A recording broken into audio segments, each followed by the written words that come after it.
They tell you not to use the mirrors after midnight. Not directly. They say use your peripheral vision, glance at the reflections in the glass, but never, ever make eye contact with yourself. They don't explain why. They never do. I've lived by the rules for as long as I can remember. Everyone in this forgotten little town does. We don't talk about it, but we know.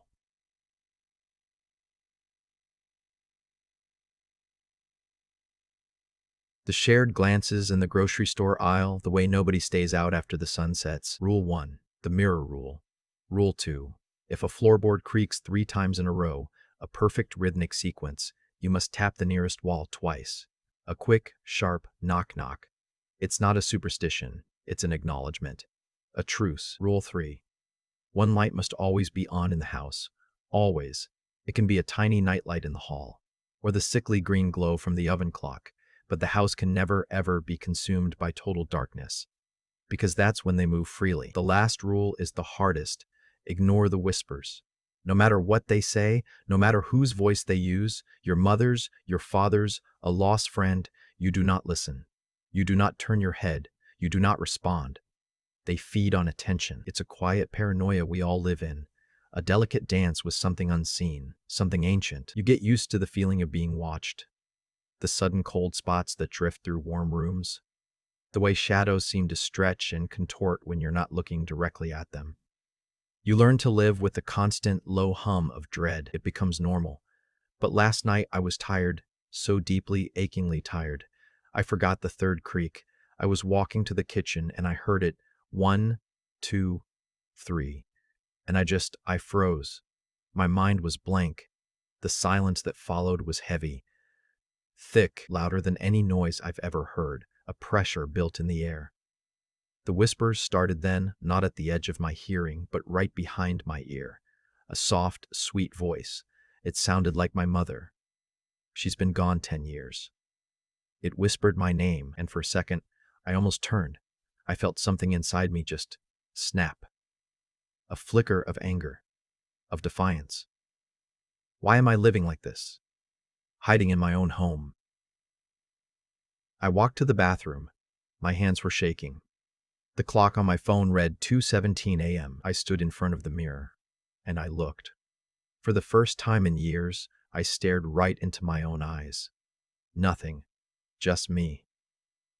Pale, scared. I almost let out a breath of relief. I almost laughed. What was I so afraid of?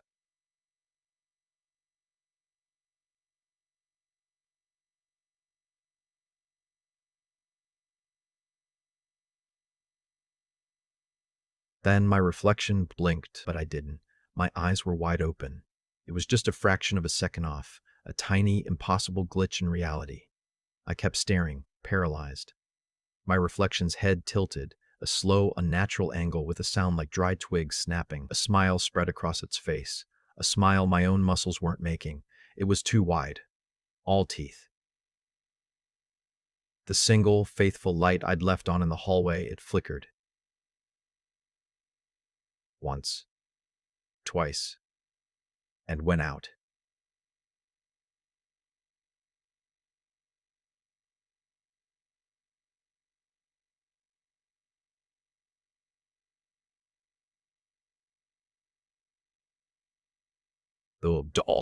A second later, a dim, pulsing red light glowed from downstairs. From the basement. The whispers were all around me now. My name, echoing from a dozen different voices, overlapping, giggling. I scrambled backwards, away from the mirror, ran from the bathroom, slamming the door. But it was too late. The rule wasn't about the mirror. It was about what you invite in. I could see it in every dark surface now. In the blank screen of the living room television, a tall, thin shape was standing there, just watching me, smiling that impossible smile. In the dark glass of the kitchen window, its face was pressed against it. From the outside, eyes wide and white. I'm in the closet now. The floorboards are creaking all over the house. The tapping has started. Not on the walls, it's coming from inside my phone. From this dark screen. Knock. Knock. It knows I'm recording this. It knows you're listening. The red light from the basement is creeping up the stairs. I can see its sickening glow under the closet door. Something is scratching on the other side. A long, slow drag of fingernails on wood. The worst part isn't the reflection in the mirror.